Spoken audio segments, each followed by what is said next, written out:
A few days ago, the Nigerian Financial Intelligence Unit, NFIU, reportedly listed the identity of 15 entities, including 9 individuals and 6 broad-exchange operators and companies that are behind terrorism in the country. Now, according to report, the document showed that the Nigerian Sanctions Committee met on the 18th of March, and specific individuals and entities were recommended for sanctions following their involvement in the financing of terrorism. Now, the document read in part, the Honorable Attorney General Federation, with the approval of the President, has thereupon designated the following individuals and entities to be listed on the Nigerian sanctions list.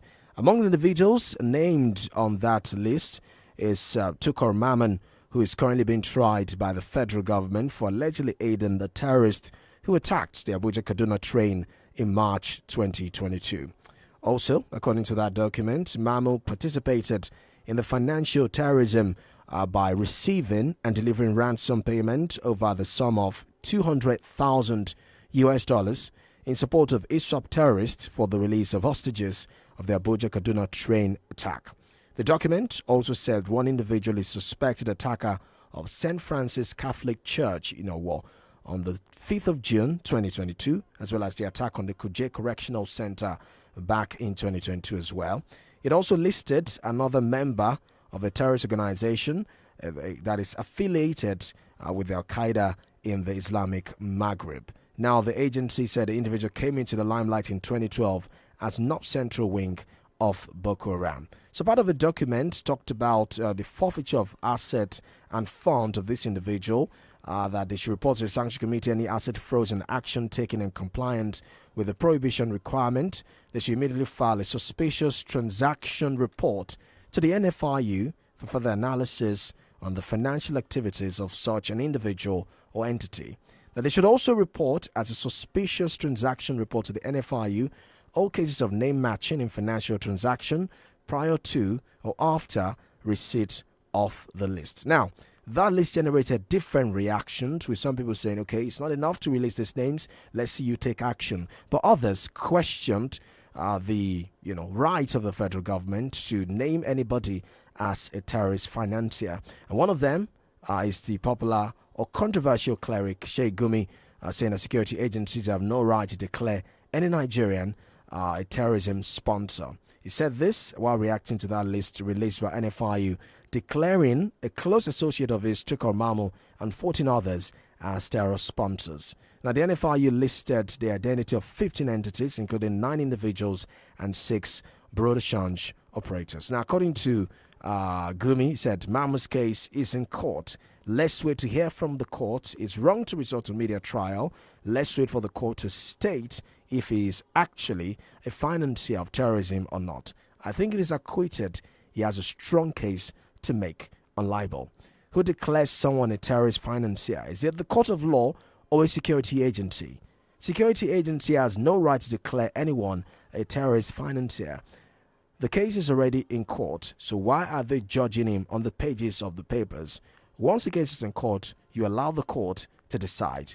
Gumi also said if Mamu is found guilty by the court, he should face the music. Of course, a statement like this is naturally going to generate a heated debate back and forth on social media and different quarters across the country since Gumi made that statement. But let's switch gears away from that, but still in the realm of declaring someone wanted. The DSS declared Simon Ekpa, who is proclaiming himself as a leader of the Biafra agitation, is being declared wanted as well. And speaking of Biafra agitation, Nnamdi Kanu was in court during the week to face charges relating to treasonable felony, as well as his activities as leader of the proscribed indigenous people of Biafra, IPOB. And while in court, or after the court, he gave some reaction concerning the insecurity in the southeast, saying that it needs just 2 minutes to go in there and solve the problem. Let's take a listen to Nnamdi Kanu and the reaction in court during the week.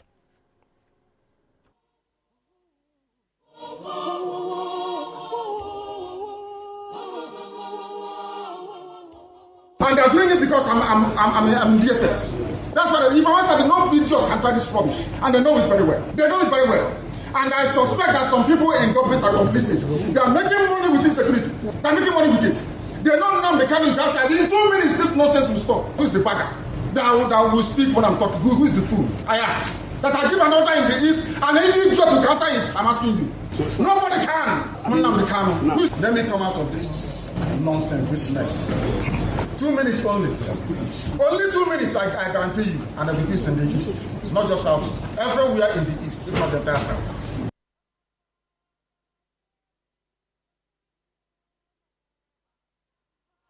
My rights must be respected. It's important. My right to fair hearing must be observed and understand that. I have congenital heart failure. Congestive heart failure is called. From the medication, you can tell. So they're basically trying to keep me alive. So that when they calculate that I'm about to give up, that my heart is about to pack up, they will now say go. So when I go outside, I will die outside. That's what they're trying to do.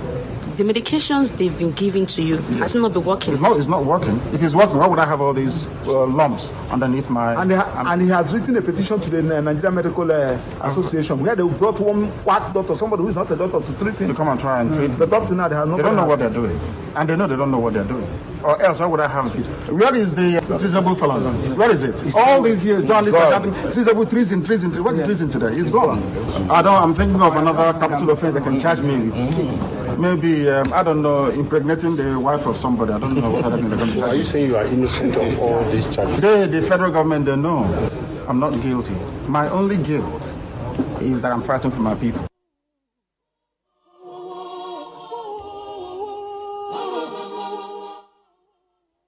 Nnamdi Kanu there making some very serious statements against security agencies, especially when it comes to insecurity in the southeast. It says if he goes in there, he just needs 2 minutes to tackle the problem and everything will be over in terms of stability being brought to that part of the country. He also says there are no charges, no evidence against him, that the only crime he has is fighting against his people, for his people, I should say. But let's wait and see what the courts will decide. But the statement he made concerning being able to restore peace to the southeastern part of the country also generated reaction. He said this, as you heard in that audio clip, after the Federal High Court sitting in Abuja, that he dismissed his fresh application to be released on bail pending determination of the treasonable felony charge the federal government had preferred against him. Now, Nnamdi Kanu was first arrested by security agents in Lagos back in 2015. He's been in detention since June 2021. Now, the trial judge Justice Nyako on the 25th of April 2017 granted bail to Nnamdi Kanu on health grounds after he had spent about 18 months in detention. Now, upon the perfection of the bail condition, he was on the 28th of April 2017 released from Kuje prison.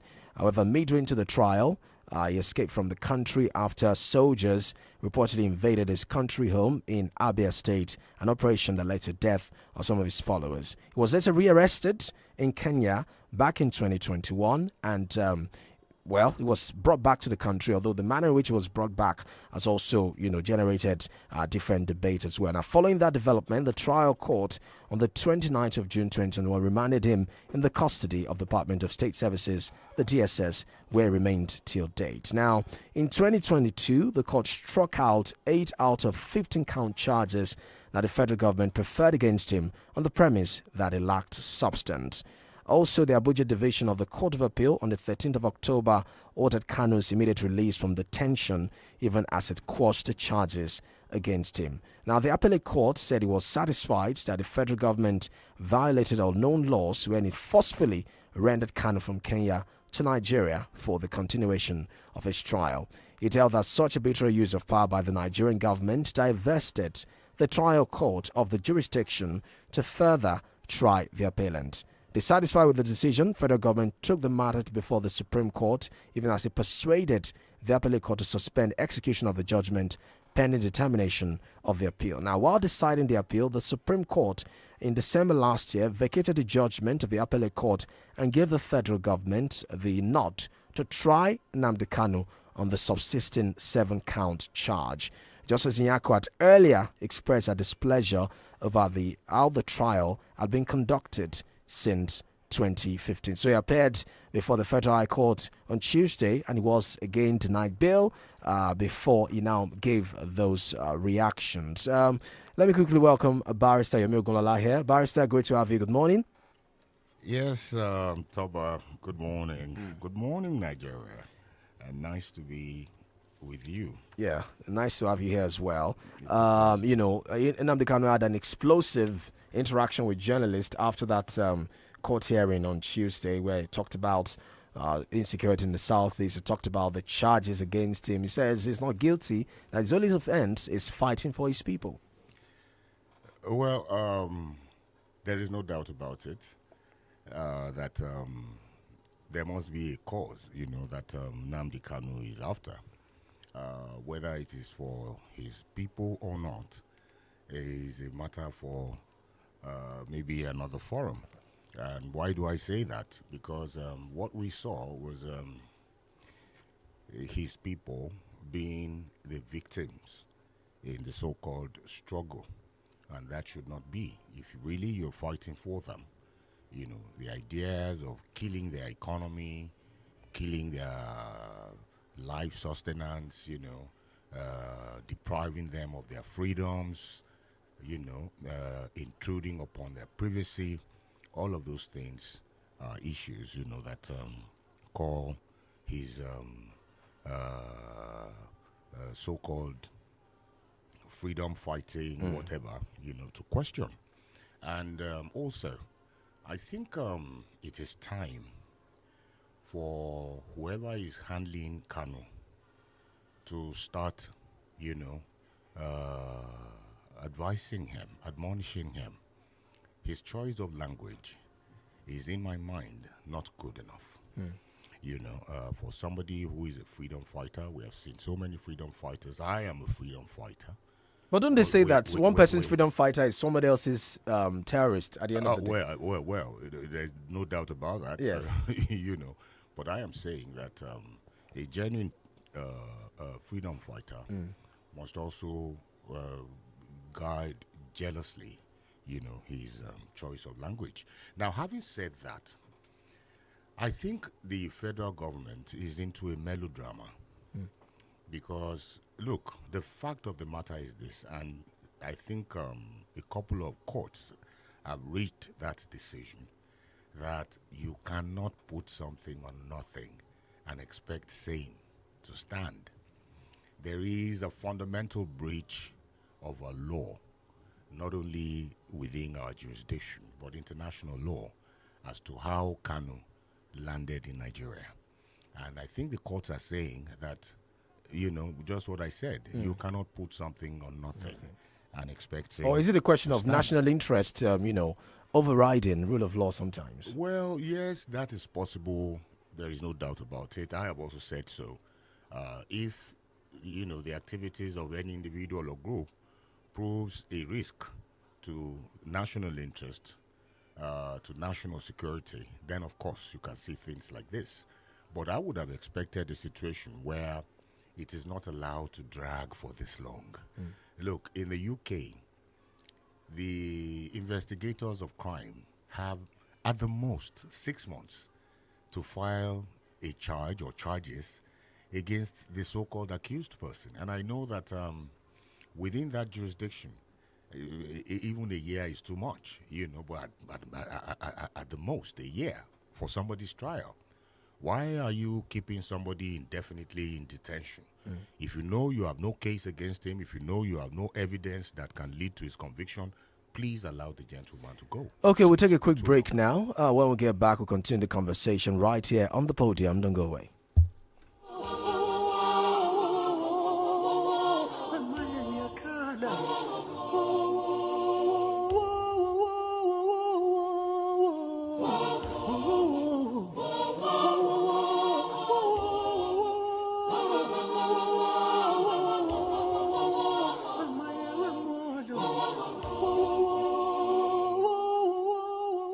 You're listening to 32 FM 94.9. bá a ṣe láwọn akọ́ṣẹ́mọṣẹ́ dókítà tíṣẹ́yé bẹ́ẹ̀ náà la láwọn àwòrán-ṣàṣà mẹkáníìkì. GMF Auto Services Limited.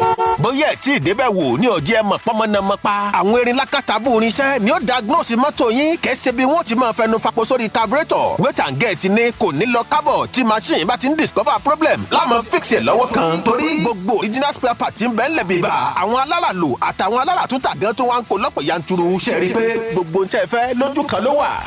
Yes, so our services, the consultancy, diagnosis, key programming, transmission repair, maintenance, spare part sales, plus plenty odonge things. GMF Auto Services Limited. Pay for number 3, Oni Lane, beside White House Hotel, behind Boys High School, Labawo, Ogunpa, Ibadan. ẹ kọ́ pé wọ́n lórí aago náà kẹ́ ẹ mọ bó ṣe wà sí 08066348917 08066348917 tó o bá fẹ́ kẹ́mi ọkọ̀ rí ogun GMF ni ó yàn láàyò. If you've not tried us, here's why you're missing out. First, we're a licensed microfinance bank. Also, get our reliable POS when you open a business account or a debit card that works with a personal account. You can instantly open an account from anywhere for reliability, security, convenience, and speed. You only need one bank. MoneyPoint! Download the app or find an agent near you to get started. MoneyPoint, powering dreams. Ẹ̀yin fans mi. It's okay. Ẹ lọ sórí gbogbo ìkànnì ìbánidọ́rẹ̀ẹ́ ní 32FM 949 fẹ̀yìn ẹ̀ Asafu. It's okay.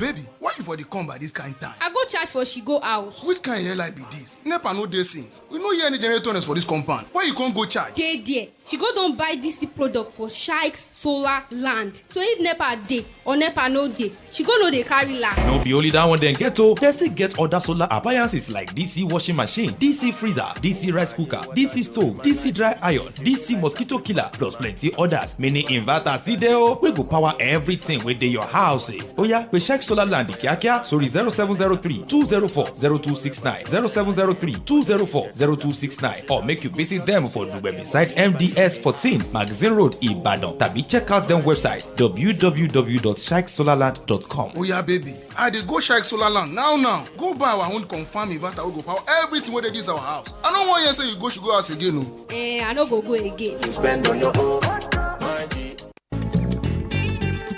ẹ kú náwó òwúyè ẹ sì kú náwó ìyàwó dórí sísí ilé tuntun àwòdámiẹnu ẹ kú náwó ọjọ́ bí ẹ sì kú ìnáwó retirement ẹ dájú ẹ sọ́nà yóò kò láyé o àmọ́ mo fẹ́ rán yín létí kinní kan ní gbogbo ètò ló ti tò kalẹ̀ yìí tẹ náwó rẹpẹtẹ ẹ ti sanwó eléré ẹ sanwó aláṣẹ onígbàgàrí àti gba tiẹ̀ ẹ sanwó ráìsà dórí àwọn bánsà àmọ́ ṣá o ó kú kinní kan tẹ́ ẹ kà sí ṣùgbọ́n tó yẹ ká ẹ náwó gidi lé lórí ìyẹn gangan ni Parrot Extra Magazine ni wọ́n ṣe rán yín létí pé gbogbo ìnáwó tẹ́ fẹ́ ṣe yẹ kó lákọọ́lẹ̀ pẹ̀lú ìtàn tó rọ̀ mọ́ àti máa ṣe bọ̀ rẹ nínú ayé lórí àwòrán ojúlùmọ̀ ọ̀rẹ́ alájọbí tẹ́ bá ya fọ́tò lójú agbo kì í sọnù ó sọdún 12 ló tún fẹ́ tún yẹ̀ wò tọ́ lọ́ọ́ náwó sínú àká fún àwọn ìran tó ń bọ̀ lẹ́yìn àkọọ́lẹ̀ kì í parẹ́ o Parrot Extra Magazine làwọn tó láròjinlẹ̀ ń lò fún gbogbo ayẹyẹ wọn ilé ìjọba gan òfin wọn ṣeré lórí ilé iṣẹ́ àdáni Parrot Extra oníkọ̀ọ̀kan sí tó bá láyẹyẹ ṣe o 08055001736 08055001736 lórí ẹ̀rọ ayélujára www.pmparrot.com kàn sí PM Parrot káyẹyẹ rẹ̀ ó gbìnàyà. Wow. Tommy, you never said you were stealing the show from the bride at this wedding reception party. Come on, Tayo. This is not even the best dress I have made. You mean you made this dress yourself? Where did you learn to sew? Ria's Fashion Academy, of course. And thanks to them, I have learned a lot. Ria's? Never heard of them. What? You haven't heard about Ria's Academy? Where have you been? Ria's Fashion Academy has the best fashion design programs from beginner all the way to professional level. Their instructors are very patient and they employ modern techniques to give you all-round education. I even got Jara lesson on how to run a successful fashion design business. Are you serious? I think I should check them out. To register for your desired program at Ria's Fashion Academy, visit www.riasfashionacademy.com or simply walk into the academy located at Fortune Plaza along Alawa Kala Expressway, Oluyole Extension, Ibadan, or call 0701-624-9356 or 081-182-44965. Walk in with a dream, walk out with a career.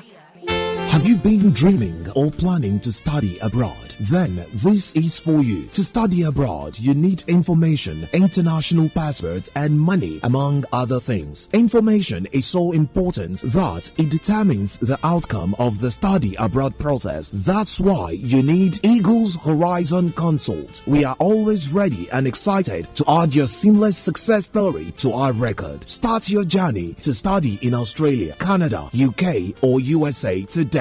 Call or send a WhatsApp message to 0704 720 0030 or 0704 720 0031 or walk in to Suite 15 FD Mall, 13B University Crescent beside Foodco, Old Bodija, Ibadan, or visit our website www.eagleshorizon.consult.com for more. Eagles Horizon Consult, vision, access, mobility. Quantum Homes kórè dàálẹ̀ mọ́hẹ́.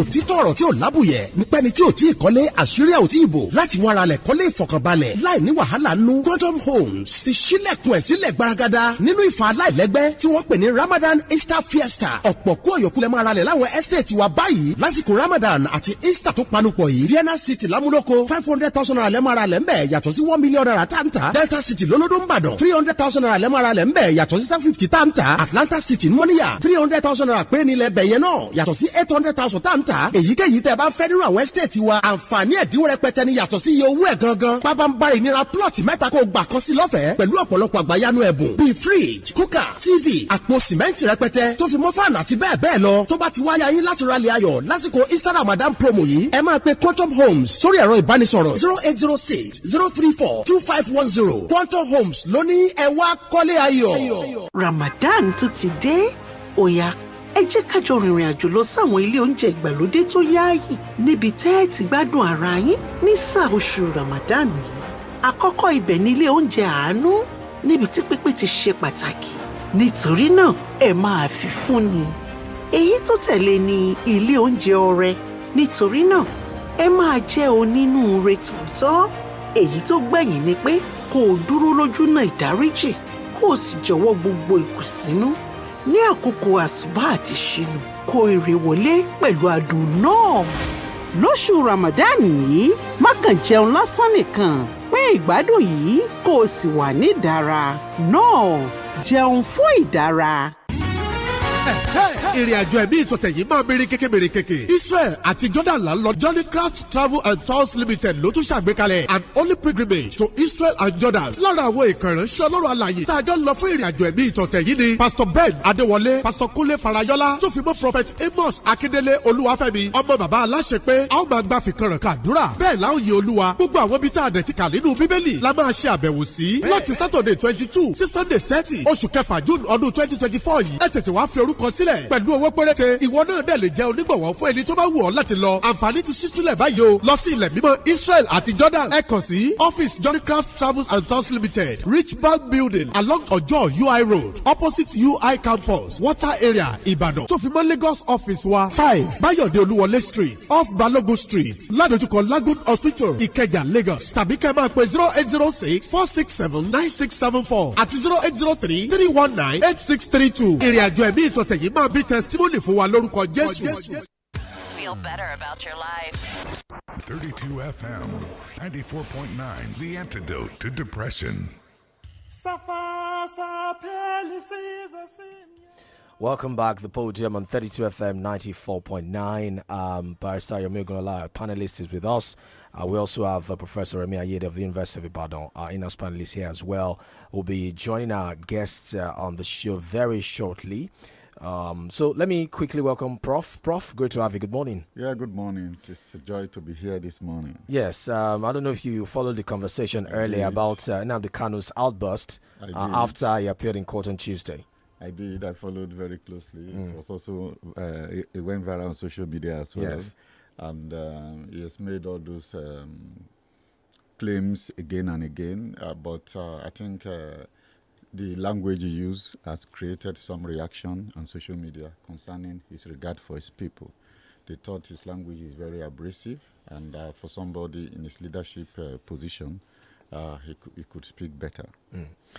Okay, let me go to Barrister now. Barrister, I also raised something earlier about the reaction to that, the list released during the week, in that document released by the Nigerian Financial Intelligence Unit, NFRU, identifying individuals, bureau de change operators, companies that are allegedly, according to the list, financing terror in the country. And one of the prominent reaction we got on social media was the controversial Islamic cleric Sheikh Gumi saying, look, it's not your duty to declare anybody, a terrorist sponsor. What you should do is, if you have evidence, charge the person to court. Only the court can declare somebody, convict somebody on terrorism charges, not a security agency, not an individual.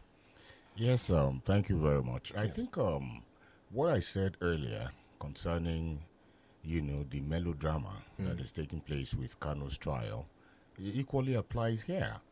Well, I know that quite a number of people have criticized Gumi for what he said. Yes. But as a lawyer, I would You agree with him? Oh, there is no doubt about it, because there is a presumption of innocence, a constitutional presumption of innocence on anyone that is alleged to have committed a crime.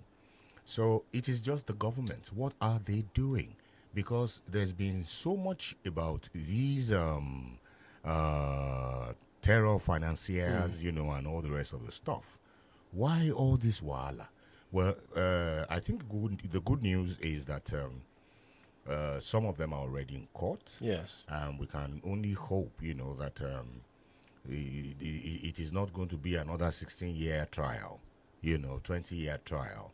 We hope that it will be done with dispatch.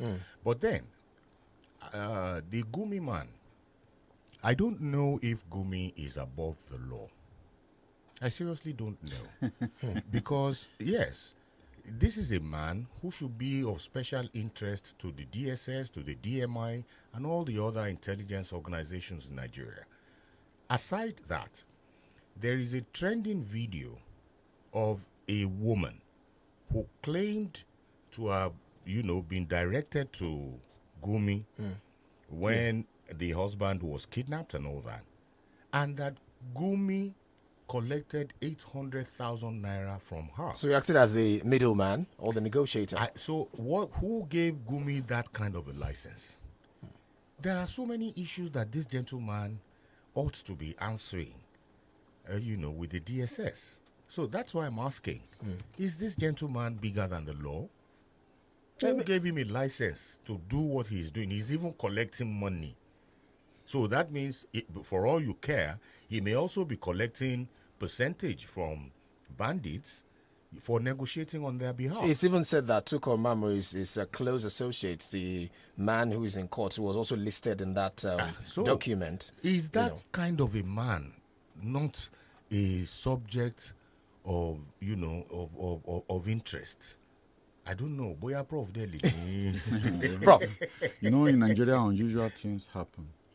And you find that people who you think should be licensed before they do certain things and be subject to the regulations around that license behave as if it's a free world where anything can go. You also see the same thing in the way Nnamdi Kanu is talking. Like in 2 minutes, all of these things will go. My first question was there crime before he was arrested in the Southeast? If there was crime before he was arrested, how does he think he will do that? And then you have people like Gumi, going around the place making very sensitive remarks. Although the issue of terrorism and the intelligence associated with it is something strong. And we normally do have private negotiators all over the world.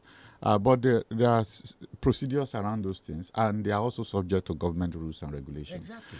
But what is particularly also critical is that before you are even licensed to be a negotiator, a professional, because it's also a professional activity, you're also supposed to meet certain basic criteria. For instance, talking flippantly in the media is not likely to be one of them. So I think we have an unusual situation where all kinds of things go unattended to by the government with grave consequences for confidence in government institutions and the safety of ordinary people. So should the government just go ahead and give the Gumi that license? Because as you said, even internationally, I know of different rebel groups that negotiated with government. There was like an intermediary. Yeah. I think there's a very popular man, Lakhdar Brahimi. That's his name. Very popular international negotiator. The UN uses him in different, all kinds of conflicts across the world. So should they just go ahead and, since he's already playing that role, unofficially? I think it's actually been recognized by the government. Government, I think they patronize him in certain situations. You remember also that sometimes the terrorist groups or the insurgency groups mentioned those they want to negotiate with. Yes. And there was a time they mentioned Obasanjo, there was a time they mentioned Buhari. That is before he became president.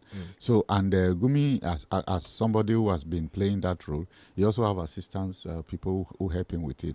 Yeah, so it's I believe that by recognizing him in such circumstances, government has already given him the license. But what I'm saying is that there should be some regulations allowing the behavior of professional negotiators, and one of them should be the way to talk to the media, because their statement can inflame passion. And in a case where you now have people coming out on social media to say that he collected money without result and then just walked away with the woman agonizing over the matter, I think it's time for government to step in and regulate that sector, so that we don't have a situation where negotiators become problem to the process of arresting the situation.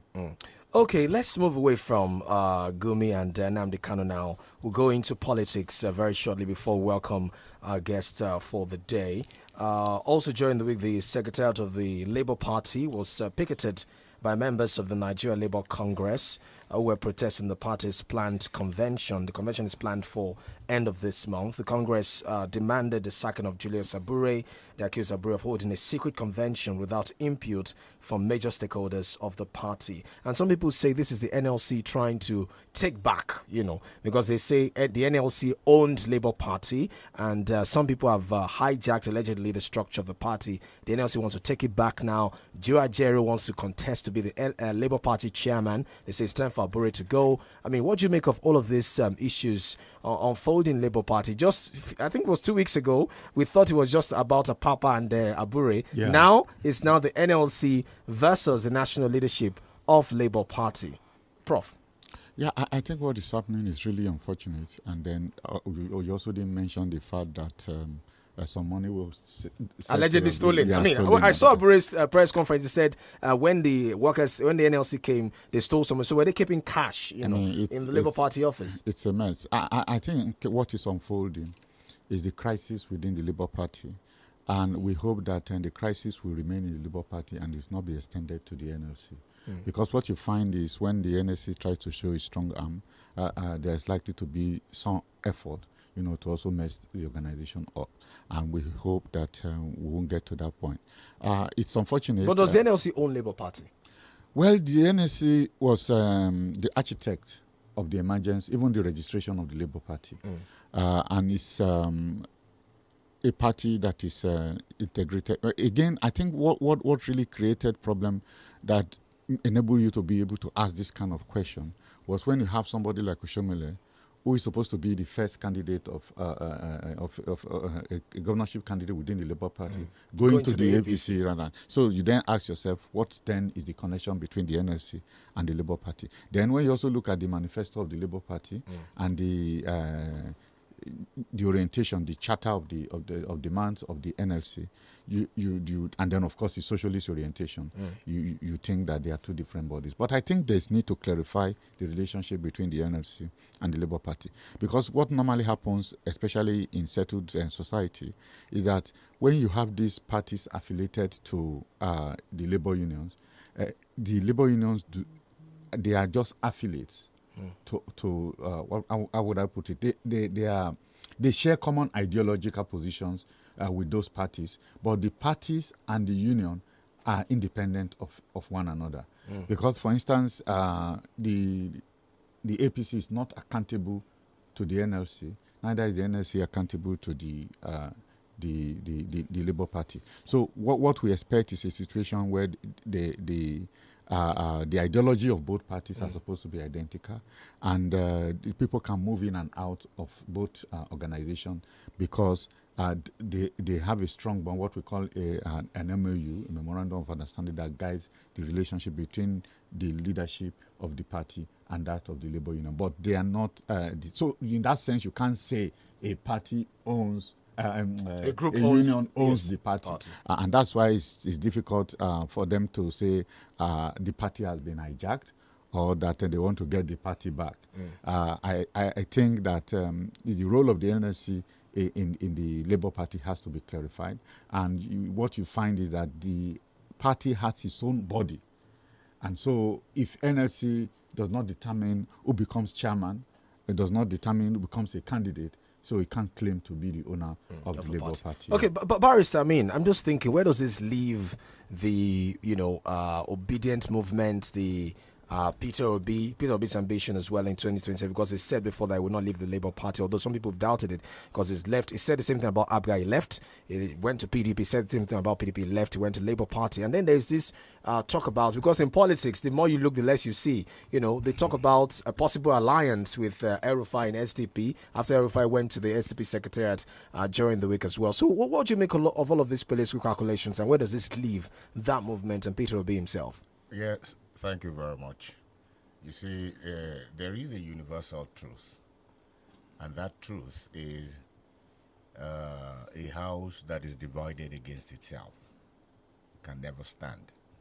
I remember that we had one of the officials of Labour Party on our program some time ago, and Prof did put across a question to him why there was discrepancy between Labour as we know it and the agenda or manifesto of the Labour Party. Prof, you remember that? Yes. I do. So one is not sure.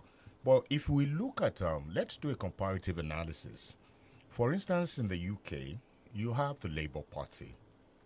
And it has been described as an alliance of social democrats, democratic socialists, and trade unionists. So for quite a while, I think it was the Labour Party that unseated the Liberal Party to becoming the opposition party in the UK. And now they're even hoping to unseat the Tories now. Yes, exactly. Because the election is coming up. Oh, definitely. Labour has produced a number of prime ministers in the past and all that. So, but I don't know how the Nigerian Labour Party was actually formed, because we hear stories of the Nigeria Labour Congress being the ones who purchased, maybe the form or whatever, But so there is one thing is clear, and that is that the Nigeria Labour Congress had an input, into the birth of the Labour Party. So, like Prof said, I think it is just in the interest of all of the parties, all of the stakeholders, to come together and negotiate a settlement amongst themselves. There is no way that a trade union would, at the same time, be running a political party. That is not possible, but there can be areas of, agreement and what have you amongst themselves. So if they're looking forward to further elections, future elections in Nigeria, there is the urgent need for all of them to come together, sit down, and define, the territories or the jurisdictions of, the respective bodies. And Prof, I mean, we've all talked about structure of political parties. What does this say again about, political parties that aspire to be the main opposition, how they operate internally, and then the, purported moves to align with maybe El-Rufai in the SDP for subsequent election? I mean, that's what politics is about, alignment and horse trading. Yeah, that also has practical implications regarding the cohesion within the party. Because, the way the obedient movement took hold of the Labour Party is part of the problem that the Labour Party is facing today. Now, the alliances are good, especially if you are a weak party. you don't have national spread, for instance, and it costs a lot of resources in terms of contacting people, creating structures, spending money, and all the rest. So what people do, what politicians do, is to talk to the leadership of parties, some of them strong, some of them weak, and see if they can reach a common ground to collaborate and form a bigger party, so they can cut a huge slice of the vote. Now, what we have going on right now is positioning against 2027. And it's not only the Labour Party or the 𝐿-Rufai party that's doing that. You hear about the emergence of a bigger party, I think under the auspices of Atiku, trying to see if they can create a fresh party that is neither PDP nor APC, to take power. And beyond their own plan, there's another movement again, I think led by Patutomi and others, yes. Who have placed advert on newspapers asking people to signify interest, describe what you are, who you are, what you are doing. So these permutations have started, and we are yet to see what will be the outcome of all of those, because this is not the first time. It's a usual thing. Remember the argument about the third force. We've not been able to do that, and people thought that the Labour Party will be able to do it under the Obi movement. Yes. But they did not quite live up to expectation, and they did not succeed. So what they are trying to do now is, it seems that the momentum is hanging. We thought with the crisis around the Labour Party, the recent challenge between the NLC and the Labour Party, and then of course, the audit report that we have not seen, that has not come out concerning the finances of the Labour Party. So everything is in a flux, and politicians see that as a window of opportunity, and they are going to cash in on it to see if they can bring people together and then take advantage of that opportunity to launch something bigger and that's more inclusive, and that would then bury the controversies that have trailed the Labour Party and the obedience movement. Okay, we'll take a quick commercial break. When we get back, we'll continue the conversation right here on the podium. And later on, we'll be joining Honorable Shina Pella, who was a member of the House of Representatives in the 9th National Assembly, represented 𝐂𝐈𝐒 𝐾𝐈𝐒 Federal Constituency. Do stay with us.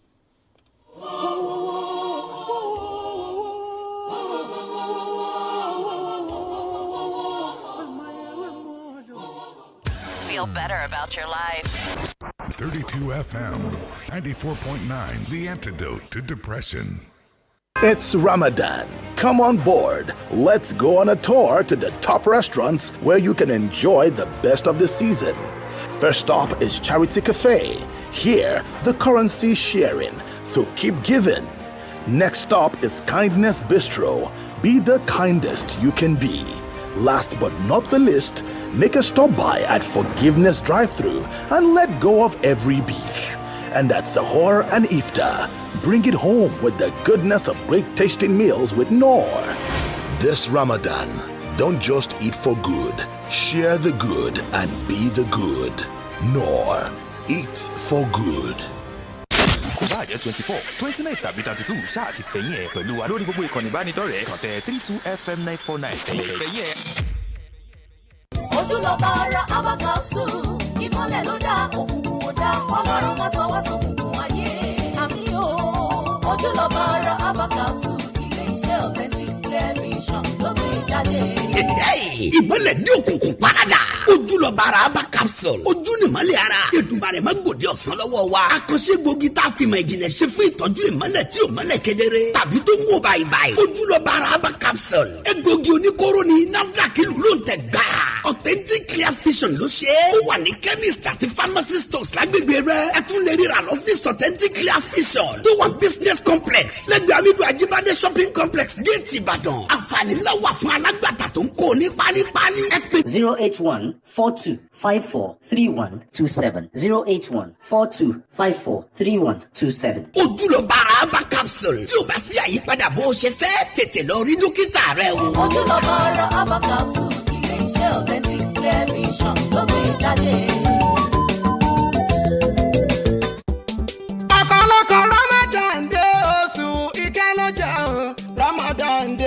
orísun àlùbáríkà ní 32 FM 94.9 àjàkẹ́rin kókó house náà wà nìbàdàn ọ̀nà ń kí wa pé a kú àmójúbà o múmi ní múmi náà á máa kú ọdún ó mà tún ti yá ká wá ṣiṣẹ́ ládàá ká so nígbọ̀wọ́ ètò iye tágbára bá ká ìṣẹ́jú 5 mẹ́wàá tàbí ìṣẹ́jú 15 ọgbọ̀n ìṣẹ́jú wákàtí kan lówó kékeré ọyọ́ kàgbéra ká lọ rà lága Ramadan hello Mr. Ayédùn 0708319 6095 àwọn gan ló máa gbé tàbí kẹ́pẹ́ Yusuf lórí nọ́mbà yìí 08146113680 àwọn ló máa gbé Ramadan yìí máa dùn wá sọ̀pọ̀ ọdún.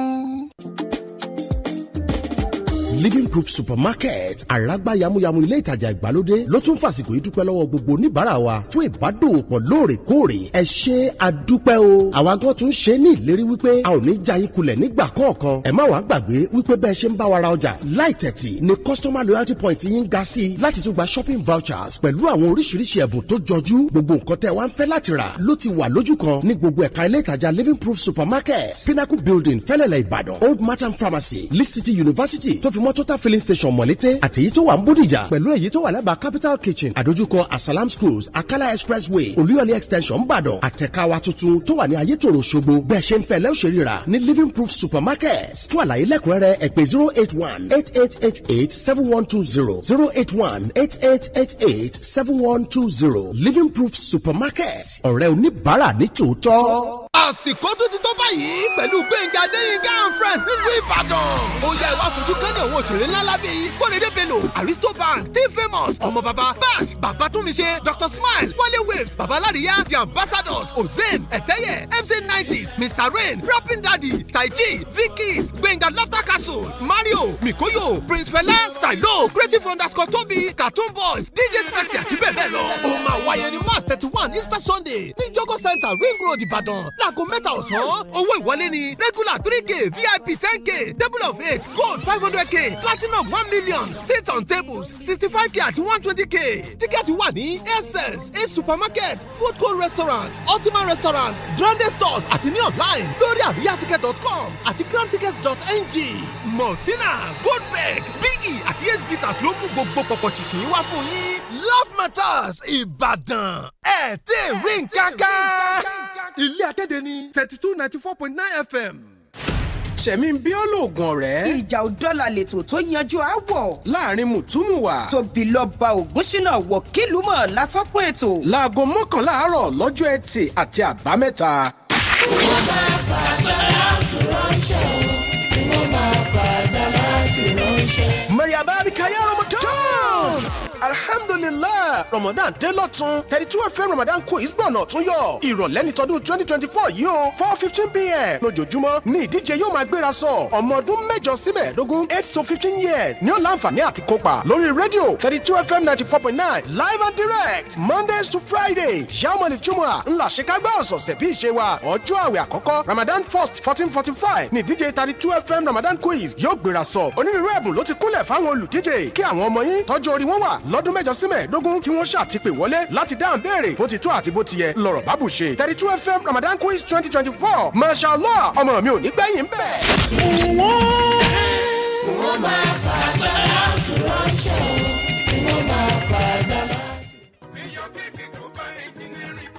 àǹfààní ńlá tí lè léyìí o fún gbogbo ẹ̀yin èèyàn tẹ̀ fẹ́lẹ̀ síbi táwọn èèyàn ti ń gbé tíná mọ̀nàmọ́ná wà ń bẹ̀ tọ́nà sì da dórí ilẹ̀ náà pẹ̀lú perimeter fence àtàwọn ohun amáyédẹrùn mìíràn tó ń dé ètò ààbò tó péye pàápàá jùlọ tí kò sí payà wàhálà ọmọ nílẹ̀ rálẹ̀ kó gbalẹ̀ lójú ẹsẹ̀ ni iléeṣẹ́ mayor KK Global Engineering Company tó wà ní MKK multipurpose building agara odò ẹja new garage area Ìbàdàn ló ń ṣe gudugudu méje yàyà mẹ́fà fún gbogbo àwọn oníbàárà wọn iléeṣẹ́ tó ti wà fún ọ̀pọ̀ ọdún sẹ́yìn tí kò sì sálẹ̀ẹ́bù nínú orúkọ wọn àwọn lónílẹ̀ Grace Estate tó wà ládébáyọ̀ area Olúyọ̀lé local government headquarters office Ìbàdàn. nítorí àǹfààní mega promo tó ń lọ lọ́wọ́ ẹ lè rí lẹ̀ rà ní Grace Estate ní 500,000 naira pẹ̀lú ẹ̀bùn. bẹ́ẹ̀ làǹfààní san díẹ̀díẹ̀ náà tún wà ìwọ náà tara ṣàṣà kó wá gba fọ́ọ̀mù dáǹfààní yìí ó tó kásẹ̀ ńlẹ̀. kọ́lọ̀ WhatsApp 07053936013 07053936013. You're listening to 32 FM 94.9. Just because you do not take an interest in politics doesn't mean politics won't take an interest in you. The funds spent were properly spent because we got them from intervention funds. Only you waka come. There is God. I don't know which party my wife belongs to, but she belongs to my kitchen and my living room and the other room. Stay in tune with politics on 32 FM 94.9.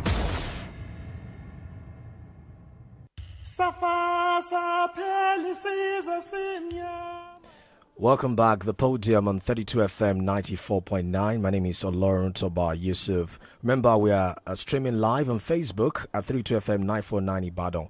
On YouTube as well, 32FM 949 Ibadan, 32FM 949 Feyye. Just go to any of those pages to be able to watch us live wherever you are in the world. So we'll continue the conversation now. Joining us on the podium this morning is a politician and entrepreneur. He was a member of the National Assembly, the 9th Assembly, member of the House of Representatives. He represented 𝐃𝐈𝐒𝐿𝐒𝐿𝐒 Federal Constituency here in Oyo State. Is Honorable Shina Pella. Thank you for joining us, Honorable. Welcome to the podium. It's a pleasure joining you, Yusuf. Yes. Thanks for having me. Great to have you. Okay, so your recent defection to the People's Democratic Party, the PDP, could you tell us what motivated you to make that move? Some people are saying that maybe the politicking has started ahead of 2027 and you're trying to position yourself as a possible successor of the governor. That's wrong. Obviously, we all know the importance of politics in our lives. You know, if we don't participate in politics, you know, other people that are less informed will do that on our behalf. You know, they will make laws and policies that will subject our lives to totally. And whether we like it or not, we must be a politician. And I decided to join politics, you know, for this purpose. And coming to join politics, I realized that there are several interests, you know, in politics. So, but it's unfortunate that in Nigeria you see more of an individual interest. But for me, it is, you know, the majority interest of the people. And that's why every decision that I've made has always been, you know, decision, you know, made by my people. Because when I joined politics at first, I was in APC. And and I won an election under, you know, the umbrella of APC. Yeah.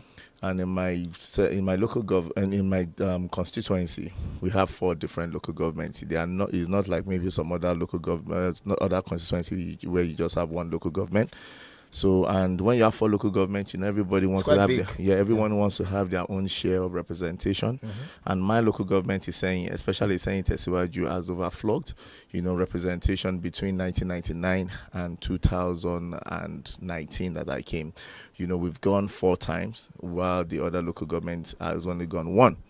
So by the time I came in, there was an agitation, you know, for them, you know, to get a representative. And I already agreed to that, because normally when I came in 2019, it wasn't meant to be the turn of the 𝐶𝐈𝐒 local government. But they had to give me, you know, that honor based on, you know, the good name, you know, of my late father, may he so rest in peace, and seeing what I've achieved, you know, as an individual, you know, in my line of businesses and all.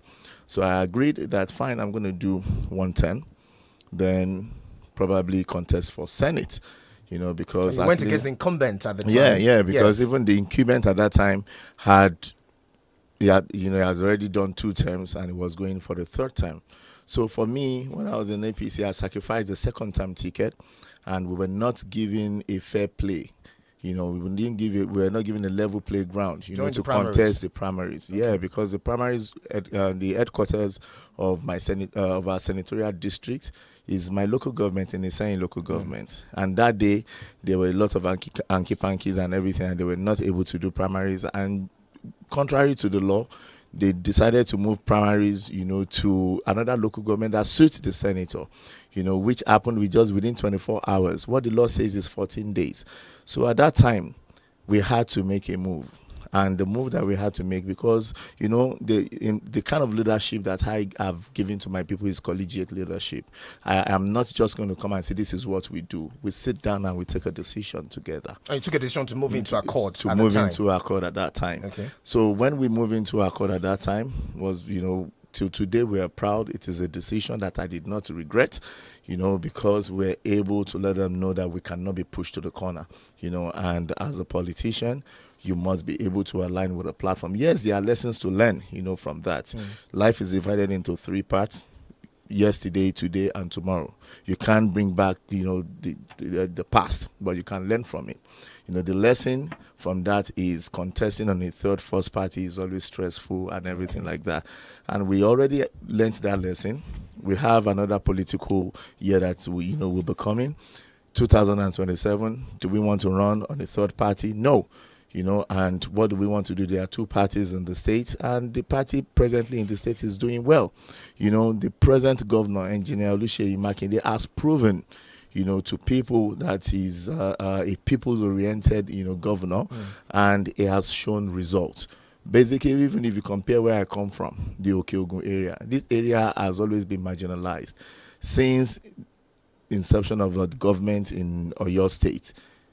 This is the first time that you will see a governor that is paying attention to the development of Okeogun. Definitely. To the PDP. Yeah, the governor gave us no choice, because he made PDP, the bride to behold. Okay, so Honorable, sorry to come in here. So in the space of 2-3 years thereabouts, you've moved from like 2 different political parties into the present one that you are now. Yeah. Some people might say this is what an average politician does in Nigeria. Once something don't go your way in a particular political party, you quickly want to switch just so you want to fulfill your ambition.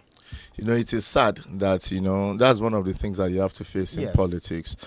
People will generalize people's individual positions, because they will think that is what everybody does. It looks like that's our culture here. Even as a politician, when I joined politics, I see people saying that, they've forgotten where I started from. They've forgotten, my line of business. They've forgotten that this is somebody that has, carved a niche for himself. But the moment I joined politics, when they want to talk about politicians, they just generalize and say, they misrepresent people. I have never misrepresented my people. They say they don't give feedback. In the history of politics in my senatorial district, I was the first House of Rep member that will arrange a town hall feedback, meeting, and I kept doing that every 4 months. So I give feedback, but it's unfortunate that because of the trend, that we met on ground, people will just think, is joining political parties because of XYZ. But as it is not my interest. It is the interest of my people and the decision of my people. And we understand that we can see a governor that is performing. In Okeogun, our fathers, they have been clamoring for university for the past 70 years. Now we have a university, which is an annex of LAUTECH, a faculty of agriculture. Okeogun has the largest landmass area in the whole of Oyo State, 70% of the land, and the land is agrarian. So if you see a governor that is being informed that he should move a faculty of agriculture to an area that the land is agrarian and has huge land, this is a governor that is informed, that is taking good decisions. Even look at road infrastructure in Okeogun area. You have Monia to 𝐂𝐈𝐒, you have Oyo to 𝐂𝐈𝐒. That road has been in a dilapidated state for about at least 10 years. Using the personal for not even getting funds from federal road. That road is a federal road.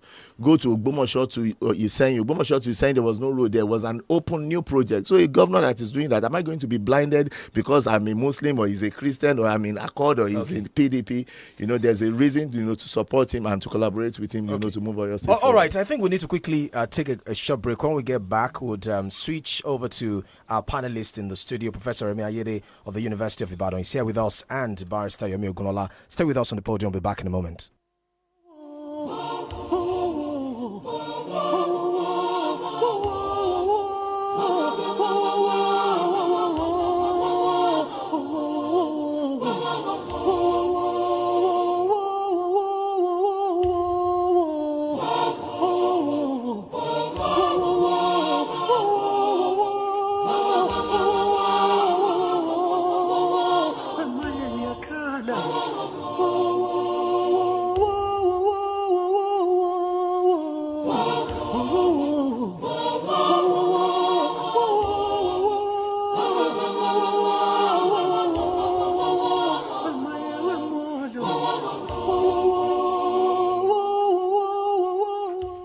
All right, thank you for staying with us. The podium, the conversation continues now. Remember, we're streaming live on Facebook, 32FM 949 Ibadan, 32FM 949 Fenye. Drop your comments there or any questions you have for our guest in the studio. So let me switch over quickly to in-house panelists now. Barrister Emeogulola, let me start with you. Barrister.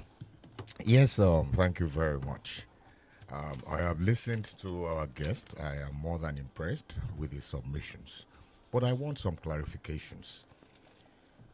Particularly with reference to ideology.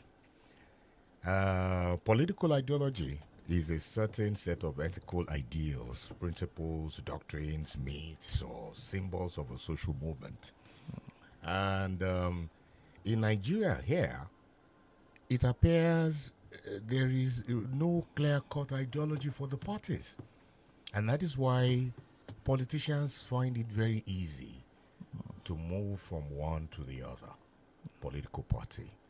Is that the position? Because you appear to have moved from one to the second, and now you are in the third political party. Is it that they have similar ideologies, or? Honestly, I fully agree with what you said, Barrister. And I remember that I used to argue on that same point, even before I joined politics. And even after I was in APC, I used to think that APC will be home for me, even thinking about, my father's antecedent in politics. My father's relationship with late Chief Obafemi Awolowo, was so tight. He was the first person that took Obafemi Awolowo to Okeogun area. They had that tight. I was like, a born progressive. But I always think about, this is something I always say myself, but whether we like it or not, it is something that has not, been given an opportunity to fly in Nigeria. So if you say you want to do your own thing differently, it's like going to the World Cup. There was a time that the law at football was you only have 3 substitutes.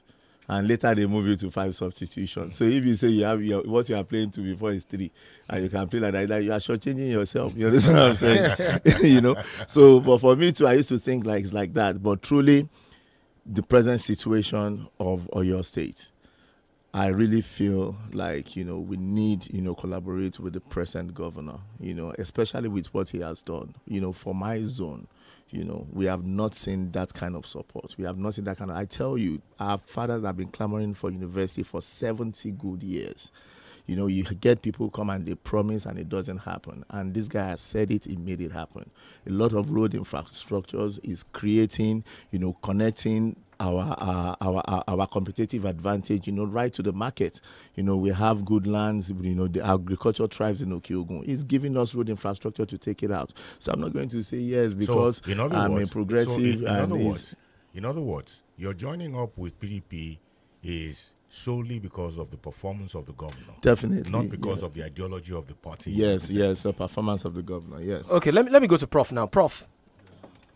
It's a little bit challenging because the items you have listed, they look like routine things that is expected of a regular governor. But you are now pitching your movement on that achievement. One would have thought that what you are really concerned with is your political opportunity in 2027. Because what we understand is that these parties, and you have actually made allusion to it, these parties, the APC and the PDP, the major parties that have the chance of winning elections. Because as you said yourself, third forces are very difficult. They don't have a chance. And I agree with you because in a first past the post system, what you usually have is a 2-party system. So you have tried accord and you have learned your bitter lesson that you will go nowhere. You have moved from APC and there's no more room for you there.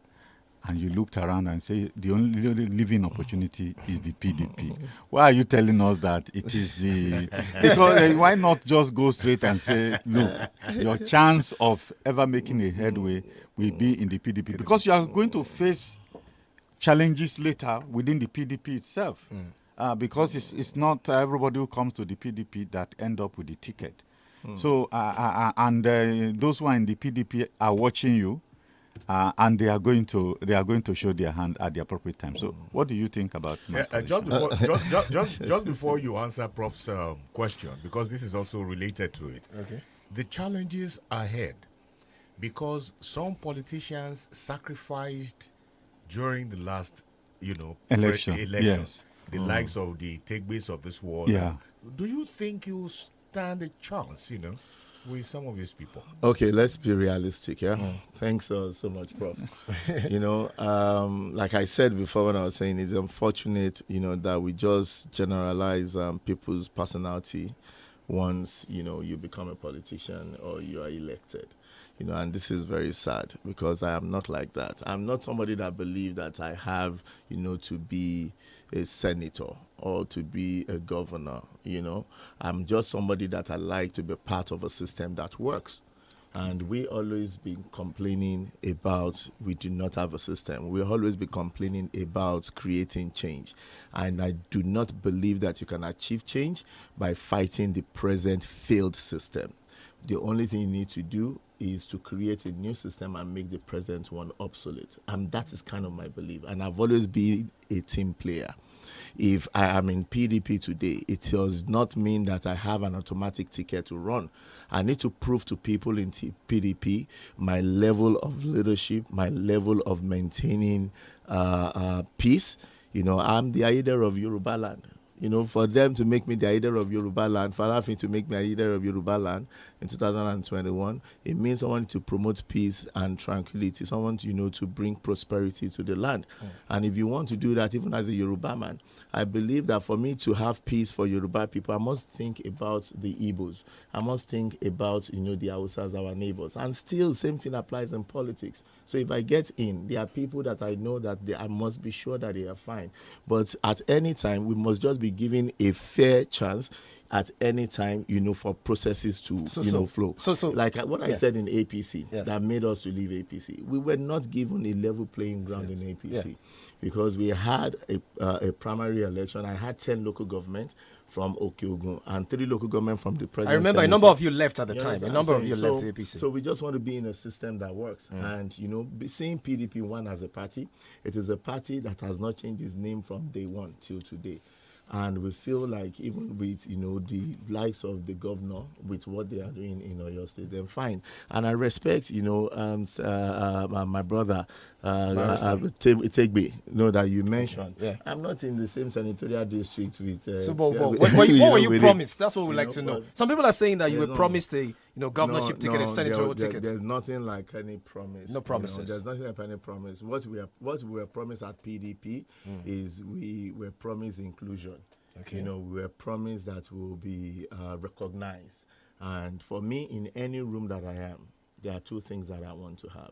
One, I want to be given an opportunity to hear my voice. Listen, when you have problems on the table, as a leader, you don't need to take our advice, but let us be able to profile solutions to say this is how things should be done.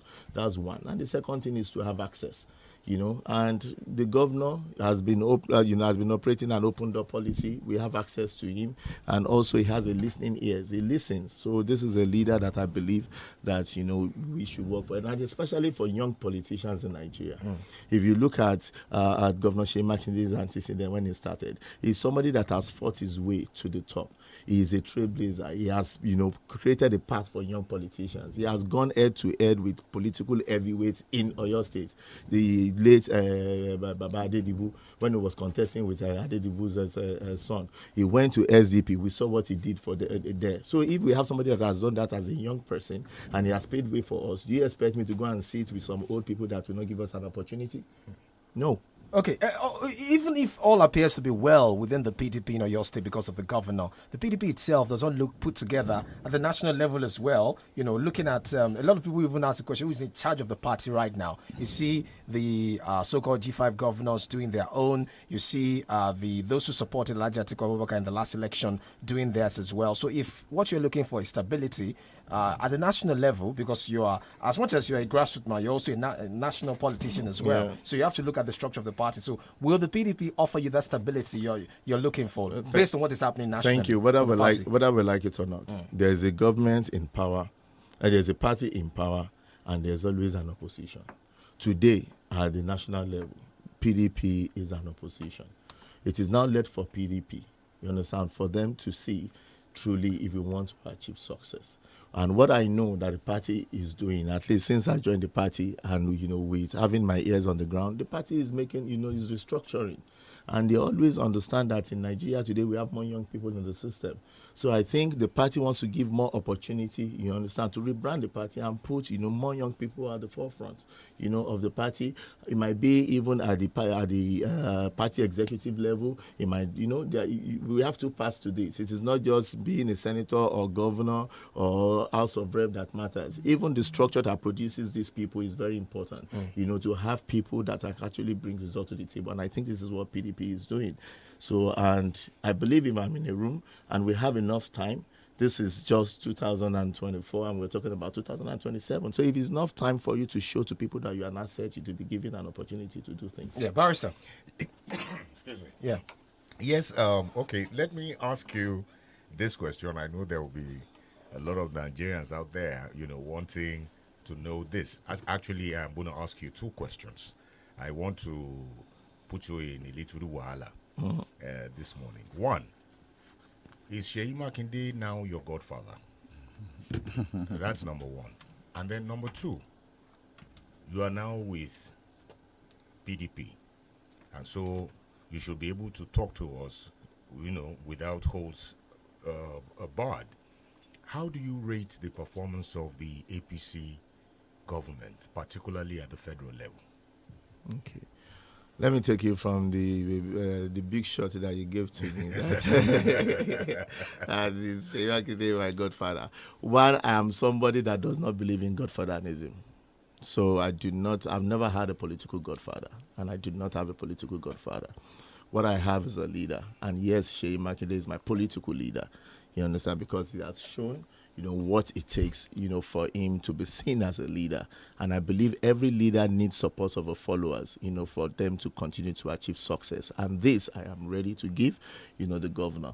And I'm sure if you look at the election in 2023, I was in Accord, I was a senator. When I saw the reason when Okyogo came together and we agreed that, yes, if we want to support a governor, I was in Accord. Our governorship candidate was Chief Bayo Adelabu. He's an Ibadan man. The people in PDP, the governorship candidate is Engineer 𝐂𝐈𝐒, they are an Ibadan man. APC, Senator Tessin Fulani, an Ibadan man. So if we have lost Senate seat, the next thing for us to do is to come together, and take a decision together and follow somebody. So we all agreed at that time, because of the performance of the governor, to support the governor. So what made us to choose him that time is because of the results, and he has shown this. And like what I said to every young politicians, nobody wants to start fighting the Adedibus, to start fighting the Akalas, to start fighting. You understand what I'm saying? This is somebody that has done this and achieved. And today in Oyo State, he is the foremost political leader, being a 2-term governor. That is living. The other person that we have is Senator Ajimobi. May he so rest in peace. Amen. You understand what I'm saying? So if this is who we have, and that is what he has done. Yes, he is my political leader, but I don't believe in godfatherism. And if we are talking about, the government and the center, yes, honestly, everybody is disappointed because there is hunger in the land, there is insecurity. And we all know, that everybody had, the hope, that by now, and with the promises that we were given. But whether we like it or not, we are already in the middle of an ocean. The only thing we need to do, you understand, is to support them with prayers, is to try to understand.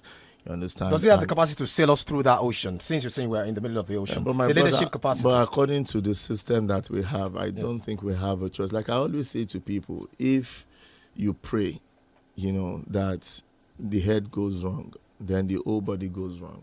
But as it is, whether we have today, the system by law that governs Nigeria today, the head is President Bola Ahmed Tinubu. Yes.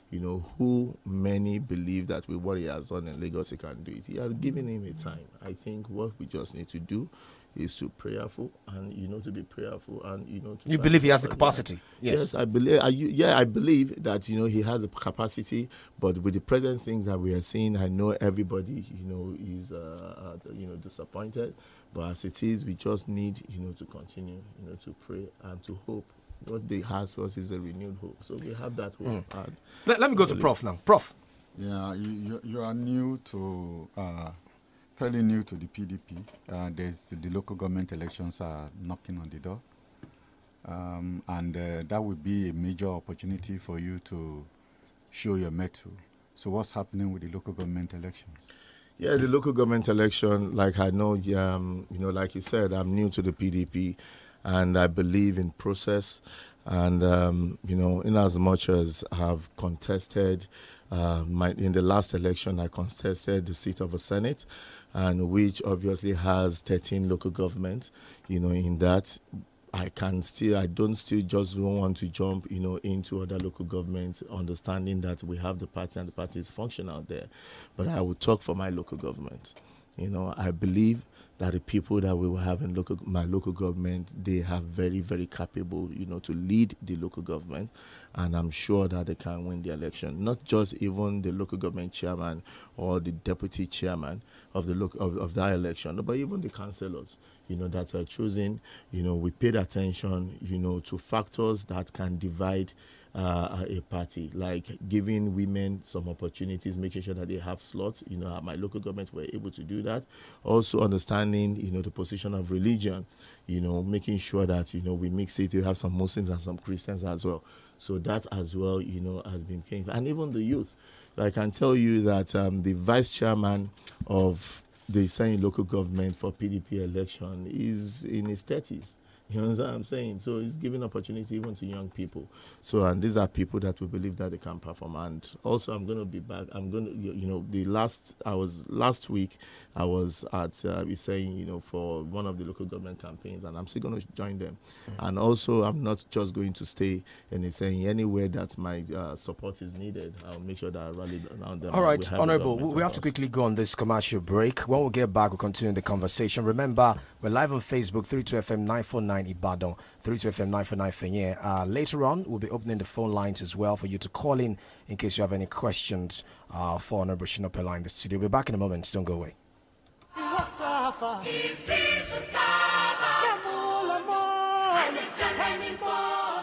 You're listening to 32 FM 94.9. Ẹ̀rí ọba ìyanu tọdún ní túkọ̀ àdúgbò. Ìsọjí alágbára ọlọ́jọ́ méje tìjọ Mountain of Deliverance Prayer Outreach Ministry. Orí òkè ìtúsílẹ̀ lẹ́yìn ilé ìbálẹ̀ aláàkà Ẹlẹ́bùlú Ìbàdàn láàrin ọjọ́ kẹtàdínlọ́gbọ̀n oṣù kẹta sí ọjọ́ kẹta oṣù kẹrin ọdún 2024. Wednesday 27th of March to Wednesday 3rd April 2024. 13th Act of Covenant Anniversary Thanksgiving and Ordination Service. Àkòrí ìtọ́dún ní àpótí ẹ̀rí Act of Testimony. Agogo 5 sí 7 àbọ̀rọ̀ lẹ́ni ìsọjí lójoojúmọ́. Wá jẹ́ àǹfààní iṣẹ́ ìyanu Jésù Olúwa pẹ̀lú àwọn wòlíì ìrántí àwa yìí. Lára wọn ni Prophet Dr. John J.P. Fìtílà, Bishop Abraham Olúṣẹ́gun Olùsọ̀yà aṣọ funfun, Prophet Dr. Sọ̀yà Bàbákẹ́bẹ́, Apostle Prophet M. Adébáyọ̀ Làwà àti àwọn òṣìṣẹ́ lárùn mìíràn. Olùdásílẹ̀ ìjọ ni Prophetess Dr. Mary Jẹ́mẹ̀ Amúbíyẹyà, ẹni tí kò sí tí iṣẹ́ rẹ̀ sì ń fọhùn. Alágbàtẹ̀rù tọdún ní Asmeri Nursery Primary School. Fún ẹ̀kúnrẹ́rẹ́ àlàyé ẹ pè sórí 08055086237. Èmi ò ní gbẹ̀yìn bẹ́ẹ̀. Ọba kì í ọba.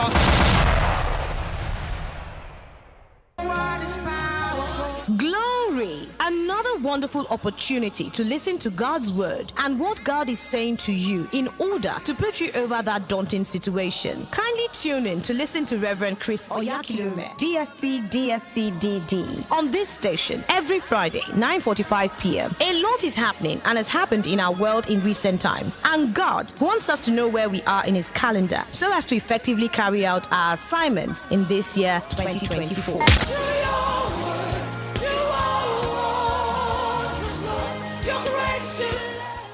Ramadan tún ti dé. Ó yá, ẹ jẹ́ ká jọ rìnrìn àjò lọ sáwọn ilé oúnjẹ ìgbàlódé tó yáàyè níbi tẹ́ ẹ ti gbádùn ara yín ní sáà oṣù Ramadan yìí. Àkọ́kọ́ ibẹ̀ ní ilé oúnjẹ Àánú níbi tí pípé ti ṣe pàtàkì. Nítorí náà, ẹ máa fi fún ni. Èyí tó tẹ̀lé ni ilé oúnjẹ Ọrẹ. Nítorí náà, ẹ máa jẹ́ onínúure tòótọ́. Èyí tó gbẹ̀yìn ni pé kó o dúró lójú náà ìdáríjì. Kó o sì jọ̀wọ́ gbogbo ìkùnsínú. ní àkókò àsùbá àti ṣínú kó èrè wọlé pẹ̀lú adùn náà. lóṣù Ramadan yìí má kàn jẹun lásán nìkan, pín ìgbádùn yìí kó o sì wà ní ìdára náà. jẹun fún ìdára. kò bá jẹ́ 24 29 tàbí 32 ṣáà ti fẹ̀yìn ẹ̀ pẹ̀lú wa lórí gbogbo ìkànnì ìbánidọ́rẹ̀ẹ́ kàn tẹ 32FM 949 ẹ̀yẹ̀ fẹ̀yìn ẹ̀.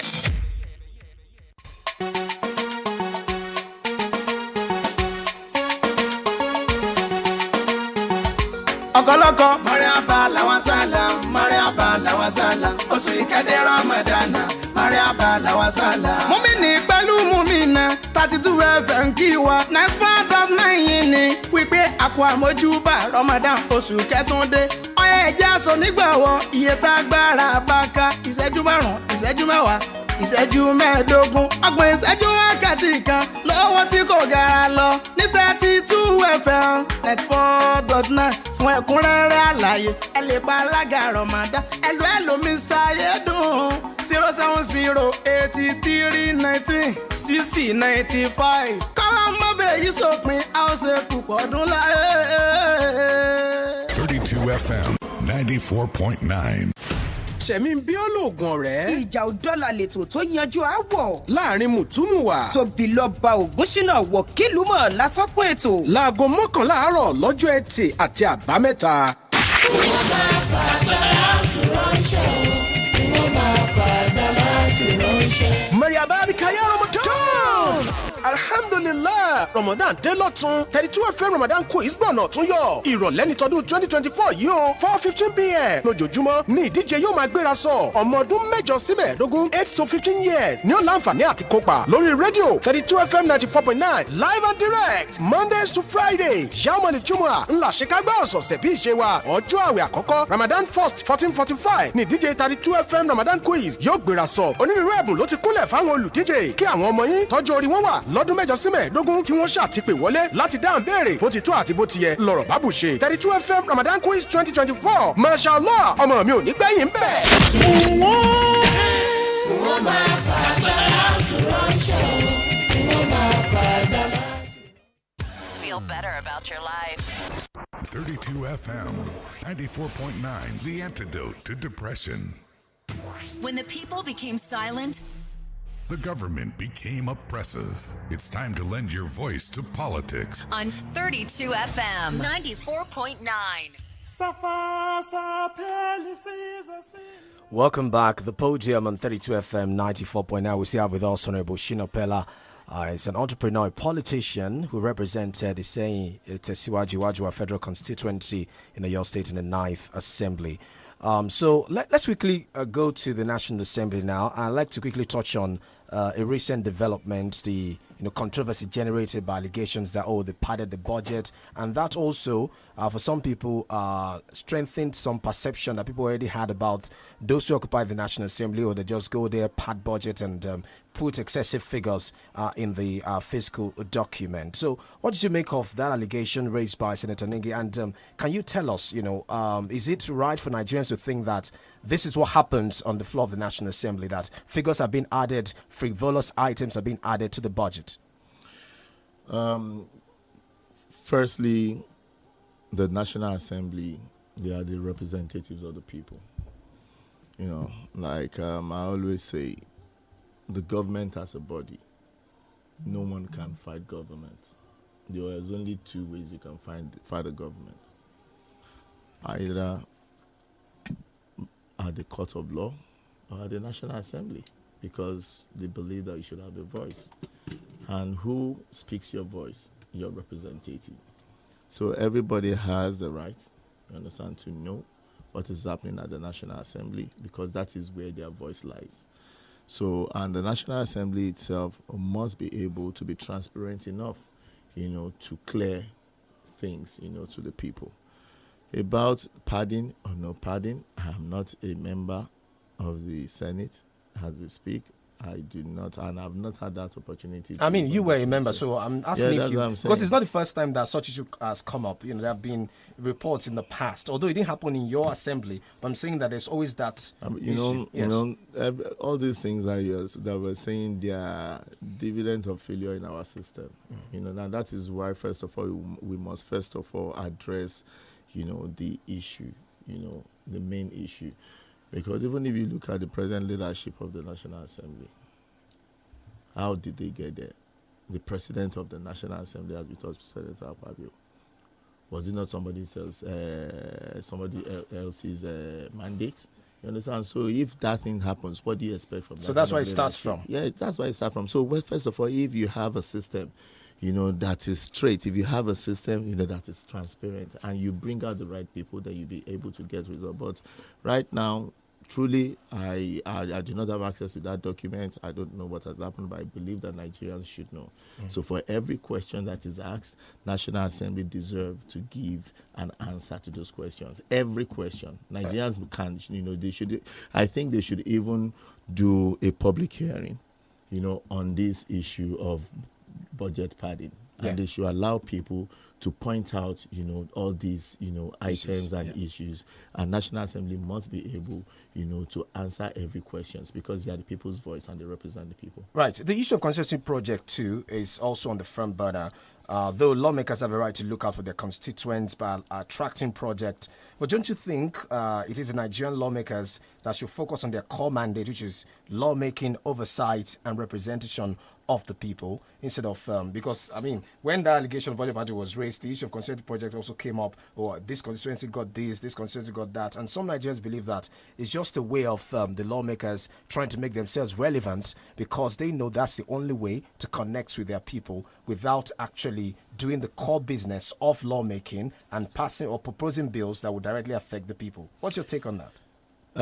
Honestly, constituency project is important, and the way you look at it, it is not the constituency project is not carried out by the representative. No, it's just an oversight. They are going to be oversighting, the agency, that will carry out the project.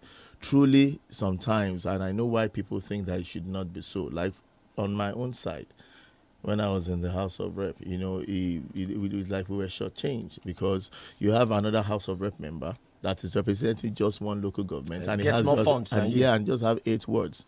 And I am representing 4 local government, and I have 42 wards. So if we're giving the same thing, and probably maybe it has a project, and the budget for the project is, for example, 100 naira. So he's going to be dividing that 100 naira into 8 parts, because he has 8 wards. But in my own area, I will divide it into 42 parts. So it is unfair. You understand? Yeah. But truly, when they say constituency project, it's not that it is to the representative, it's an oversight. So I think it is a point, and it needs to be addressed truly, because some people are definitely shortchanged.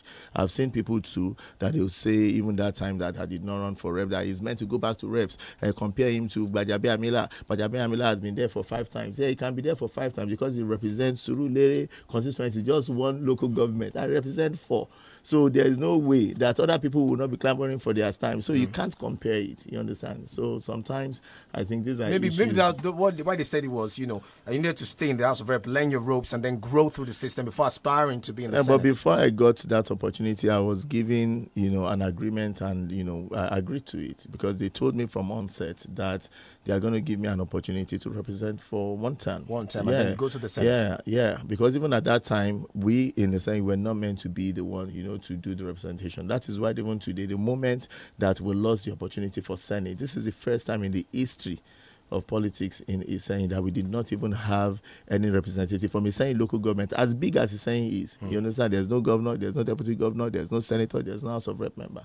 You understand? From Iseyin, And at that time, we agreed that definitely House of Rep must go to 𝐃𝐈𝐒. And being in office, I could not come back and say, no, I'm not going to agree to that. And this is one of the things that we talk about politicians. To every other politicians, it will be normal for them to say no. But for me, I know the importance of promise, and I know the repercussion of failing promises. So if I agree to something, then I have to stand by it. Yeah, let me go to Barrister now. Barrister. Yes, sir. Excuse me. Thank you very much. Now, I also want to crave your indulgence. to borrow from your wealth of experience, particularly as a member of the Ninth Assembly, where you are a member of the House of Representatives. And it also has to do, my question has to do with this issue of budgeting, padding of budgets, budget estimates not tied to particular projects, duplications in the budgets, and so on. These are vexed issues in the polity at the moment. Now, Nigerians are very concerned with the recurring loss of funds to criminals within the system, despite the financial intelligence units that ought to serve as national centers for the receipt and analysis of suspicious transactions, and also money laundering. So my question is, why is it this easy for people to move money without any alarm bells ringing? The other time it was the Accountant General of the Federation. Not too long ago we had the Beta Edu, and so many others. We had the Zani, Alice Madueke, Why is it this easy for them, to move these large amounts of money without any alarm bells sounding? So your pain is my pain. Your pain is my pain, honestly. And Barrister, I share the same thought as you, because I believe that Nigeria has so much opportunities. We have a lot of resources. Nigeria is not meant to be where we are today. So whether we like it or not, we must realize that God did not create our land to fail. God created our land with so much resources. And when we are talking about natural resources and even human capital resources, Nigeria has most of the most resilient people, in that, and that is why maybe the country, is still surviving till today. But if we really want to move forward, truly, we must fight corruption. And fighting corruption is actually getting people punished. You understand what I'm saying? There was a time I said it, even having corruption to have a capital offense, there's nothing bad in it. You understand? Because you can see countries like China, like Hong Kong, you can see what they have achieved without having what we have. And until we can take this bold step that people know that, if you steal, this will happen, But that is just something that we have not gotten in Nigeria. You were in the House. Yeah. Let us share in your experience or experiences, because we just want to know, how is it this easy for these people to take this money out? Especially with the National Assembly having to do oversight on these MDAs, Yeah, is it a failure of oversight? No, it's not failure of oversight per se. It's an abuse of oversight powers. Thank you. You understand? So an abuse of oversight power, one, even and the law enforcement agencies as well, that are meant, to take, disciplinary actions, on all those things. Sometimes before we even get to disciplinary actions, are there no procedures, that all of these things ought to go through? Like who signs for money to go? For instance, now, if there is something in the budget, something has been given to the Ministry of Agriculture, for instance, money has been allocated to the Ministry of Agriculture, for instance, and somebody, the head of the Ministry of Agriculture, is able to take about 30 billion naira out of that allocation that came into his ministry and then wire it to wherever he wants to do.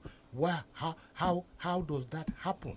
I'm saying, the system sometimes, when you look at it, the way you say it, the ones that we've seen, it is because the person did it the way that you said he did it now. Somebody took it and wired it. Maybe in some other system, it is a, what do you call it? It is an organized crime. So, in other words, the financial intelligence units must be complicit, because that is where the signal ought to have sounded. Yeah, so and this is actually the problem, and until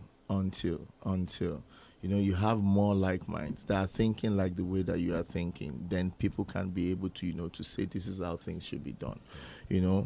I remember there was a time that when they were talking about Richard Branson, that's somebody that you know, if he sits down and tell you about Nigeria's system, it will be like he has his brand that he has built, he has his aircraft that he has built, and he saw the market that Nigeria, a country with about 200 million people, he wants to come there. Coming into Nigeria with his brand, with his company that he owns 100%, and you're telling him that he can only have 49%, he agreed to that, and giving you 51%. And after that, some people are asking for bribes. You understand what I'm saying? So we must have people that understand, you know, in a process that even if you need to get something, but let this thing flow from A to Z. Yeah. Then, you know, and things can be done. But in Nigeria today, people do not want it to flow from A to Z. They don't mind if he dies at E or he dies at F, and they make billions. And so until you have such people, and in the house, it's not that you don't have the good ones, you know, that can do this, but you must understand that there's a process to it. This is just one voice. The only thing they can do is probably move a motion. Especially if you're not a ranking member. You understand? The next person will have to second motion. Yeah. And the next thing, then the speaker must be able to rule, you know, on the motion. So there, you know, there's a process. So it is not even all the motions that you get every time that you see that everybody supports.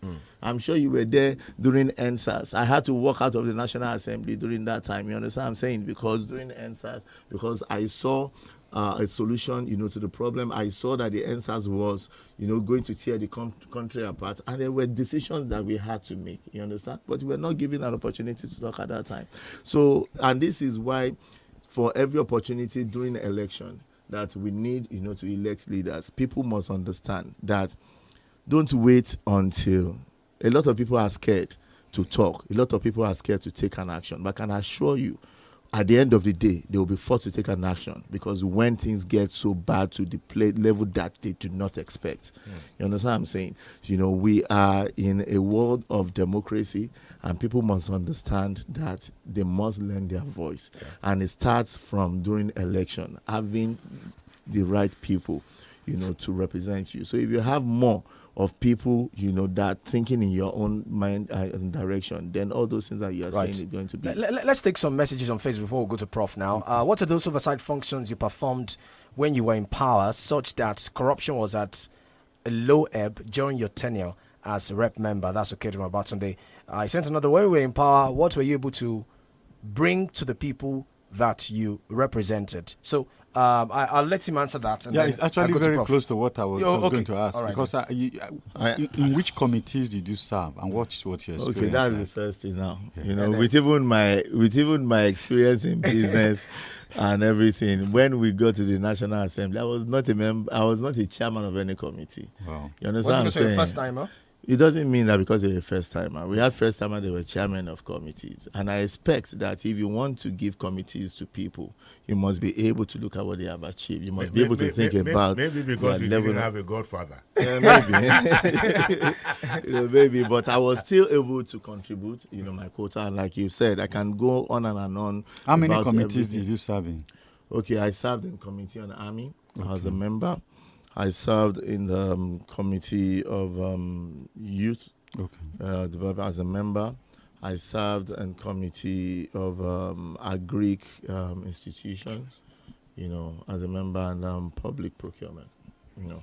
Okay. But all these. So, what oversight functions were you able to perform in those committees to curb corruption in those agencies? Like I said, where in those committees that I served, you know, I did not serve in a committee that, you know, that curb corruptions. Like, we have a lot of problems that's affecting Nigeria. I can see other things that I've done. The job of a House of Rep member is divided into 3 parts. 1, to make laws. 2, oversight function. And 3, constituency outreach. To make laws, I moved the motion, you know, to tackle the scourge of rape. And the resolution of that motion was the federal government to issue a sexual offenders register. That was the resolution of my motion. And today, the federal government has issued a sexual offender register, you know, which, you know, has played an important role, you know, in curbing that nefarious activities. Before I moved that motion, an average of 4 out of about 10 children under 18 go through, sexual abuse. Sexual abuse. And, I was able to do that. Also, I moved the motion on the need to reinvigorate the National Orientation Agency. And I also even sponsored a bill to do that because I believe so much that the government is not making use of the National Orientation Agency. Everything, if you want to talk about Nigeria, everybody will say we lack orientation. If you get to the UK now, you be on the queue. You don't throw paper on the floor. You don't do things and everything. But in Nigeria, everybody just acts irrational.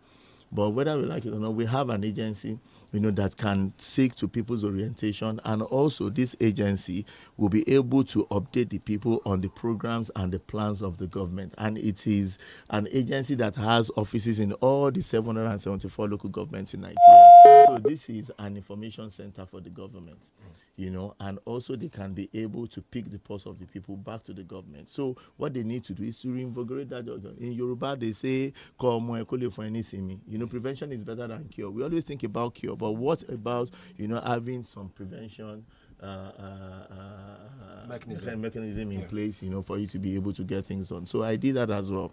And about, I sponsored a motion on basic education as well. I moved a motion to, maybe there was a time that you saw that I felt that we should have one policing system. That one, I almost got my fingers burnt. When I say NSCDC, I didn't say they should scrap NSCDC. What I say is we should merge NSCDC with police, as one, because so you have an agency. Oh my God! Maybe now that they are thinking of Oronsoye report, maybe that will happen. You may still have the last laugh. Okay. But just before you leave, you leave this area. Yes. And also, let me know. I need to tell you about this because most of the thing, what did you do when he was there? Yes. So those are just few things about the laws, and the bills are sponsored. Yeah. And talking about constituency outreach, like I said, the feedback system. I created a feedback system for my constituency. I did the first feedback, a town hall feedback meeting, where at this time we will look at what we've achieved within the last time and we'll look at the next thing for us to do. I did that. Outside that, I did an empowerment, agricultural empowerment, where I gave to my people 1,500 farmers. This is very important. You must hear this. 1,500 farmers, giving them mechanized farming equipment. Immediately after COVID-19, we were shut down. They were not able to go, to farm. So they have lost time. How do they need to quickly bridge on time? I had to make sure that I give them mechanized farming equipment to about 1,500 farmers. As well. I did healthcare, empowerment as well, ambulances, areas that were not motorable, we were able to give them and tricycle ambulances because people will carry their wives on Okada to travel 2 hours, and other things like that. Outside that too, then the oversight function. I did a lot of oversight function with Army. Because that's one I can say that I was very, very active more with a committee on Army. We were in Port Harcourt, we were in Kano, as well, and making sure that we give Army the necessary support and we see what they do. So, all right, 0705 5949, 0829 7949, or 0906 2000 949. Hello, good morning. You can also drop your comment on Facebook, 32FM 949 Fenye. Okay, let's quickly go into this one. You are involved in the Global Entrepreneurship Festival, which is one of the most prominent entrepreneurship events in the world. 12 events have been held. It is organized by the African Young Entrepreneurs, which is also the organization in charge of eVillage project. You are of course, CEO's Leadership Council President of that Global Entrepreneurship Fellowship. The council will hold an international conference later this year, in April, to be precise, in Ghana. So can you speak to us about your activities with these organizations and the kind of impact you're making in terms of driving entrepreneurship across Africa? So thank you. As you said, that impact. And this is where I would like to take you from. As human beings, we are created, for two purposes. The first purpose is for us to worship our Creator, and the second is to make impact. So whether you are in government or you are not in government, people must realize that we must be problem solvers ourselves. We have a country that has so much resources, but these resources has failed to translate to results because we have bad leadership. And leadership exists in every sphere, in the educational sector, in the business world, in the government world. So even if you are not in government, what are you doing as a person? And that is what made me, to be involved in the e-village. The e-village is a space, that has been created. It's like e-village is the African Silicon Valley, a legacy project that provide full life cycle of vital services to entrepreneurs and startups. You have a lot of people, their creativity in Nigeria is at its peak, but they don't get the necessary support. Some don't have access to funding. Some don't have access, to basic amenities, even like electricity. So we are creating a village where from thinking, you can be able, to achieve, everything, your dream. Your dream will come to life within that place. And it's happening in Ondo State. And basically why it's happening in Ondo State is because investors really want, proximity to airports and to seaports. And where we have in Ondo State is a perfect location for it. So it is from this e-village that is giving birth to the Global Entrepreneurship Festival that is coming up in November. So we're going to be having even, I believe that the former president of America, Barack Obama, should be speaking at this event. It's the biggest event that happens simultaneously 12 in 12 different places. And there are a lot of things that is happening there, from people discussing problems and also proving solutions, to the problems as well.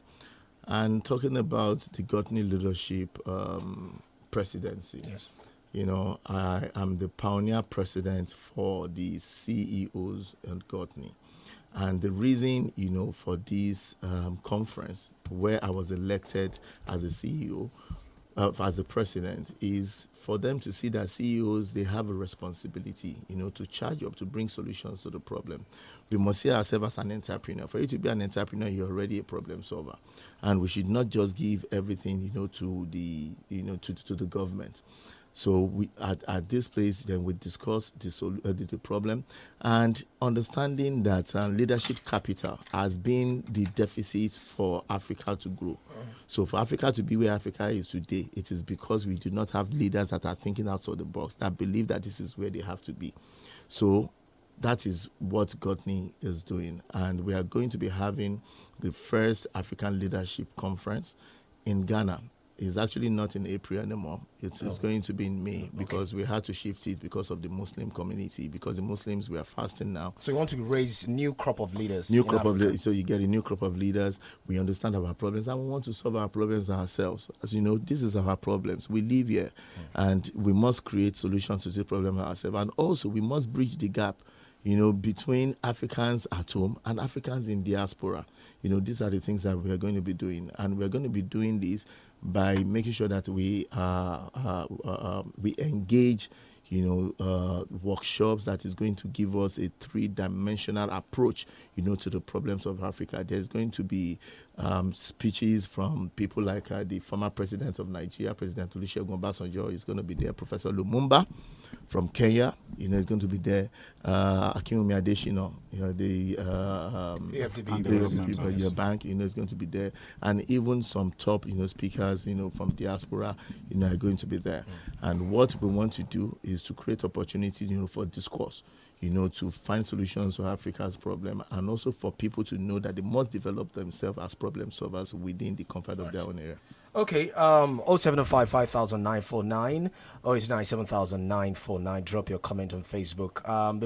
Because we are wrapping up now, very quickly.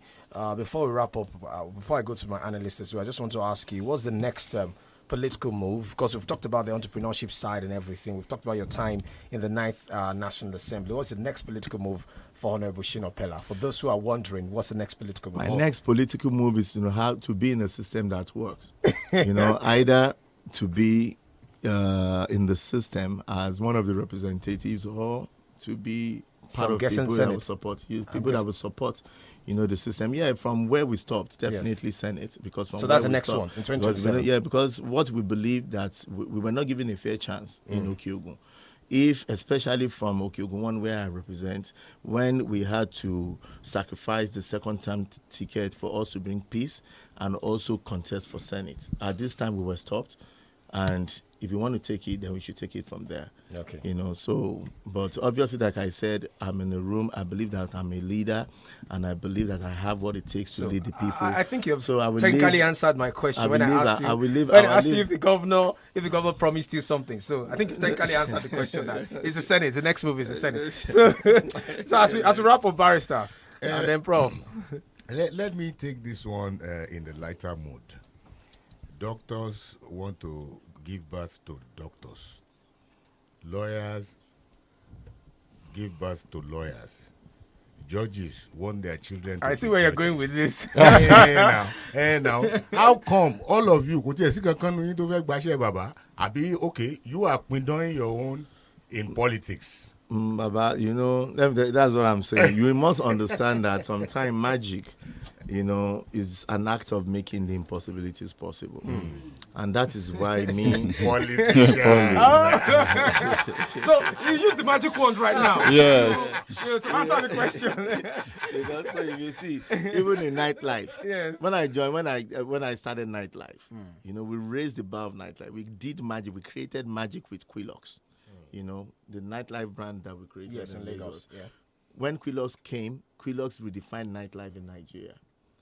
So that is it. So I just believe it is that magic in you and how you want to use it. I might not want to do magic as a performer on the stage, but I can tell you that I'm a magician in whatever that I do. So you're a magician in politics, entrepreneurship, everything. Everything I do.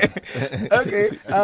Yusuf Babatunde says the next move is the governor is to succeed GSM for sure. Well, that's one of our listeners on Facebook. That is for the Prof. leaders of the party. Yeah. Prof, as we wrap up. Yeah, I think that it came to me on good recommendation when there was a study on youth aspiration, which was going to be disseminated in Ibadan. And I spoke to one of my students who now works with the African Leadership Foundation, and he said, look, this is a politician that interested, in developing the youth. So I congratulate him for achieving that reputation among young people. And I look forward to the next step, which will be for the good of Oyo State and Nigeria. My last take will be, what do you want to do as a senator? As a governor. What I want to do as a politician. What to do as a politician is to represent my people, to give them the right representation, and also to understand that the socio-economic atmosphere for citizens is very, very important. And what are these? The basic things. Feeding. That is why today, you see everybody is hungry. There's hunger in the land. You must understand. When Yoruba says, you understand what I'm saying? So feeding, clothing, and shelter, it is important for the people. And this, I want to operate in this matter. And I want to be able to say at any time that I've tried my best. And if I say this, it is not for anybody. Even if it's for my creator that creates me, that created me. Because I'll be judged according to my intentions. And I can say at any time that I've tried my best. All right, thank you so much, Honorable Shina Pella, for joining us on the podium today. It's been a very interesting conversation with you. I wish you all the best for your senatorial/governorship ambition, depending on what it is. Thank you as well to our panelists in the house, Professor Remi Ayede of the University of Ibadan and Barrister Yomi Ogunlola. Thank you very much for joining us as usual. Thank you to those who dropped their messages on Facebook as well. Thank you for listening to the show. We'll be back again next Saturday. My name is OLORUNTOBA YUSUF. Bye for now. Thank you.